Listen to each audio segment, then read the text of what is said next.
اللہ نے زمین و آسمان اور تمام مخلوقات کو 6 دنوں میں پیدا کیا، اور یہی بات اہل کتاب کے ہاں بھی ہے، لیکن انہوں نے اس کو بگاڑا ہوا ہے اس طریقے سے کہ اللہ نے 6 دنوں میں کائنات پیدا کی اور پھر 7ویں دن آرام کیا۔ تو درست بات یہی ہے کہ اللہ نے 6 دنوں میں کائنات کو پیدا کیا اور آرام کی اللہ کو ضرورت نہیں ہے۔ اب یہ 6 دنوں سے کیا مراد ہے؟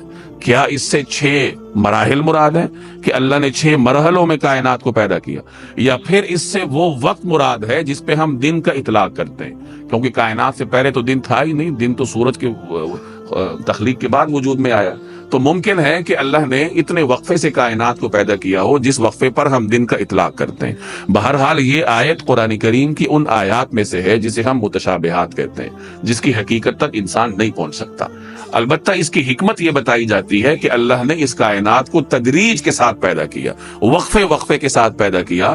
انسان کو یہ سمجھایا جا رہا ہے کہ اپنے کاموں کو تدریج کے ساتھ کیا کرو، جلد بازی نہ کیا کرو۔ ثم استوى علی العرش، پھر اس نے عرش پر استوا فرمایا۔ یہ بھی متشابہات میں سے ہے کہ استوا علی العرش سے کیا مراد ہے۔